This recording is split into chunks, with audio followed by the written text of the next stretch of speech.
문제를 남겨주시면 답은 저희가 찾겠습니다. 네, 오늘은 제가 문제를 남겨보겠습니다. 아, 예. 네, 상담 사례. 굉장히 머리 아픈 일이 발생했습니다. 그렇죠.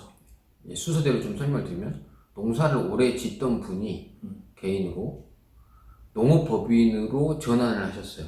네. 농업법인 전환하실 때 본인의 농지를 다 현물 출자를 했어요. 그리고 나서 농업경영체 등록증도 받았겠죠. 법인 앞으로. 네. 그리고 열심히 농사를 지었습니다. 근데 지금 3년이 흘렀어요. 네. 이제 농업경영체 등록증 갱신 기간이잖아요. 3년마다. 그렇죠. 갱신하려 했더니 농산 품질 관련해서 안 된다. 라고 하신 거예요. 법인의 농업경영체 갱신해 줄 수 없다. 없다. 네. 그리고 이분이 열받은 거죠. 뭔 소리냐. 너 지금까지 농사 지었고 너희들한테 농업법인 설립할 때도 농업경영체 등록증을 냈고 농사 짓는 거 알지 않냐. 땅에 나와봐라. 난 농사 짓고 있다. 왜 안 되냐. 그랬더니 하는 말이 주주 중에 농업인이 없습니다. 이렇게 했어요. 황당한 얘기를 들으시고. 이분이 농업인이었어요. 그리고 그분이 본인이 100% 주주야. 네, 주주죠. 근데 왜 나를 보면 모르겠니? 내가 농업인이다. 맞아, 누가 봐도 그분 농업인이에요. 네. 근데 이거 안 된대. 그럼 어떻게 해야 돼요? 이거 뭐 데모해야 되나? 어떻게 해야 됩니까, 이게? 어떻게 해야 됩니까? 일단은 왜 문제가 됐는지를 짚어봐야 될 것 같아요. 이제 그분 같은 경우는 실제로 그 경영체 등록을 위해서 품질 관련해서 이제 실사를 나왔고요. 그렇죠. 그 다음에 농업 활동하는 거를 지금 이제 겨울이긴 하지만 하우스 시설이 되어 있기 때문에 확인을 했어요. 그래가지고 뭐 이상 없겠다 싶었는데 이제 웬걸 주주 중에 농업인이 없는 상황이 돼서 이제 문제가 됐는데 핵심은 아까 우리 박세부사가 얘기했지만 그 법인으로 전환하는 과정, 네. 농업법인을 설립하는 과정에 힌트가 있어요. 힌트? 네, 거기에서 뭐라고 얘기했냐면 개인이 짓던 농지를 모두 법인으로 이전을 하고 그렇죠. 법인에서 농업 활동을 한 거죠. 우리가 여러 번 얘기했지만 개인과 법인은 인격체가 다르다. 다르다. 그러면 법인이 농지를 가지고 농사 진 거는 오케이, 입증이 돼요. 그러니까 법인의 경영체는 나오는 게 정상이죠. 정상이죠. 그런데 법인은 특별하게도 주주 중에 농업인이 있어야 되는 거고 그러면 아까 다시 돌아가면 이 농업인이라고 했던 주주 대표님은 농사를 개인적으로 짓는 게 있나요? 아니죠. 이제 법인으로 짓죠. 그쵸. 그러니까 법인으로 짓지 개인으로 짓지 않는 거예요. 그러니까 너무 황당한 거죠, 이분 입장에서는. 왜냐면 아니 법인이랑 개인이랑 다른 거는 알지만 이게 원래 내 땅이었고 내가 농사 짓던 걸 법인으로 해서 좀 더 확장을 사업을 한 건데 주주인 나는 농업인이 아니다? 그럼 난 뭐야? 이렇게 된 거죠. 이게 뭐 멍멍소리냐고, 이게.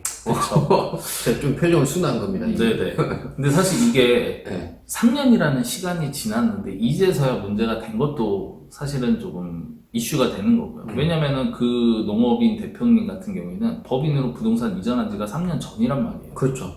그리고서는 그 뒤로는 개인 앞으로는 농지도 없었고 농업 활동을 한 이력도 없는 거예요, 따지고 보면. 근데 당연히 그렇죠. 그렇죠. 그거를 이제 갱신할 때 되니까 주주 중에 농업인이 없습니다. 이렇게 한 것도 황당한데 이게 3년 주기였는데 미리 말씀을 드리지만 앞으로는 더 빨라질 겁니다. 이유는 뭐냐면 우리 LH 사태죠.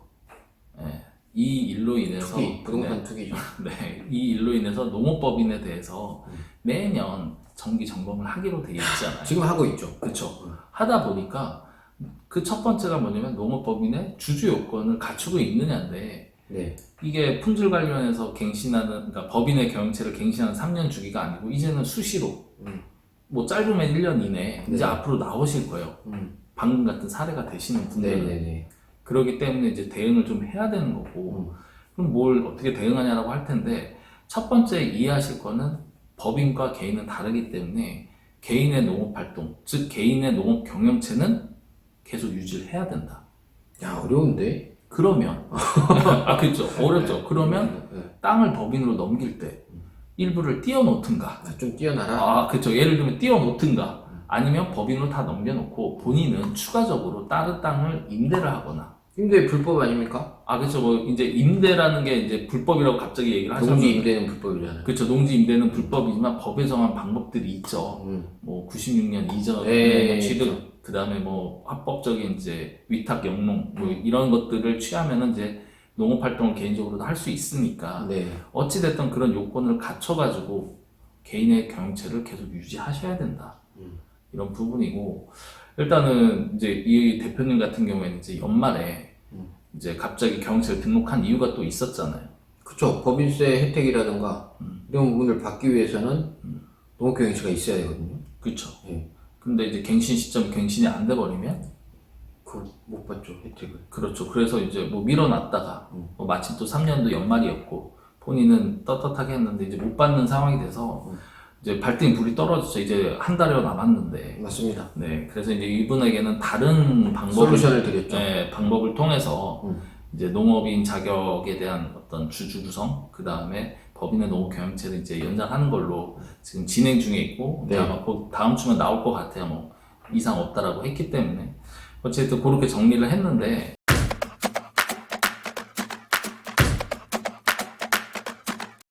이 영상을 보시는 많은 분들이 이제 농업법인 설립에 대해서 관심 있는 분들도 있고, 네. 그 다음에 운영에 대해서 관심 있는 분들도 있는데, 설립하고자 하는 분들 같은 경우에 지금 이 얘기가 무슨 얘기인지 정확히 이해를 하시고, 그렇다면 주주로 되어 있는 농업인, 즉 개인의 농업경영체는 어떻게 해서 계속 유지를 할 것인가를 함께 고민하시면서 법인을 설립하셔야 된다. 설립 함부로 하면 안 된다. 그렇죠. 설립이 다가 아니다. 이게 중요해요. 그렇죠. 관리가 필요하다. 네. 그게 미래 드림의 정신 아닙니까? 광수 같아. 일단은 설립도 한 번씩 좀 더 따져보셔야 네. 되고요. 그 다음에 혹시 아직까지 뭐 행정적으로 지자체에서 관리 감독을 안 나왔거나, 그 다음에 경영체 등록 갱신이 이제 내년 후에 있으신 분들은 빨리 다시 한번 체크를 해보셔가지고 네. 법인의 요건을 잘 갖추셔서 갱신을 하셔야 된다. 12월입니다, 지금. 그쵸? 농업법인 설립해놓고 경영체를 안 받으신 분이나 갱신하시는 분은 필히 확인하셔서 연말 전에 받아 놓으셔야 됩니다. 네. 이 얘기는 이제 보통 법인세 신고 같은 네. 경우에는 이제 내년 3월에 하는데, 네. 그때 제출하는 서류가 연말 시점에 있어야 돼요. 네, 연말 시점에 경영체가 있어야 되기 때문에 만약에 뭐 지금 없다고 해가지고 내년에 밀어놓지가 아니고 12월 31일 전에 있는지도 한번 체크를 해보시고요. 네. 그래서 그리고 또 있어요. 이거는 지금 저희는 이제 보수적으로 할 건 해야 되겠지만 이건 좀 법을 개정을 좀 해줘야 되지 않나. 네, 농사 짓던 분이 농업법인을 갔을 때는 그건 인정을 해줘서 이 농업인의 조건을 유지를 시켜줘야지. 농사 짓다가 법인 됐다고 넌 농업인이 아니야 그래버리면 이거는 이제 완전히 코미디 되는 거죠. 그렇죠. 이건 좀 미비한 법을 정비를 해야 된다. 저는 그렇게 생각하고 있습니다. 이제 저희도 약간 붕괴를 했던 거는 저희가 기본적으로 농업인이 아니신 분들의 이제 일반 뭐 제조업, 유통업들 같은 경우에 개인에서 법인 전환할 때 그렇죠. 포괄적인 양수도 뭐 이런 현물 출자 방식을 통해 가지고 세제 혜택을 이어주거든요. 맞습니다. 그렇죠. 그래서 개인 요건과 법인 요건을 이렇게 좀 승계를 해주는 개념이 있는데, 농업인은 이게 안 된다. 그런 거고. 근데 이유는 제가 볼 때 있긴 있어요. 뭐냐면, 이제 농업인 요건이 10% 지분이기 때문에, 네. 만약에 농업인이 아닌 다른 투자자나 투기꾼들한테 이게 악용이 돼가지고 농업을 유지하면서 뭔가 부동산이 좀 승계되는 과정에 문제점은 있을 수 있을 것 같아요. 근데 저희가 말씀드린 건 개인 농업인 혼자서 농업을 하다가 본인이 100%로 법인을 했다면 이 부분만큼은 그렇죠. 조금 이해를 해줘야 되지 않을까 싶은데, 사실 이 부분에 대해서 이제 저희가 뭐 상위 기관에다 문의를 여러 군데 했죠. 네, 여러 군데 했더니 뭐 답변이 그런 일이 있냐 모르겠다도 있고, 말이 되냐고. 그게. 그런 네. 거 굉장히 많은데. 그런 일들이 있냐 하는데 뭐 이미 상황 발생했고, 그 다음에 여러 가지 검토를 다 해보고 답변을 받은 결과 법에 정해진 대로 농업인 요건이 별도로 있지 않으면 국회가 문제야. 또 긁고 탁상으로 만지니까 이런 거죠, 법을. 그렇죠. 일단은 문제도 많으니까 법은 개정할 텐데 뭐 그거야 당하는 입장에서는 뭐 법이 지금 안 바뀌어 있으니까 지금 맞춰갈 수밖에 없는 네. 요건을 충분히 이해하시고요. 아직은 나지만 할 건 해야죠. 네, 비슷한 혹시 농업법인 설립이나 혹시 관련해서 농업법인에 문제가 있으신 분들이 있다면 저희가 뭐 최대한 어떤 대안을 드릴 수 있는지 문의를 남겨주시면 답은 저희가 찾겠습니다.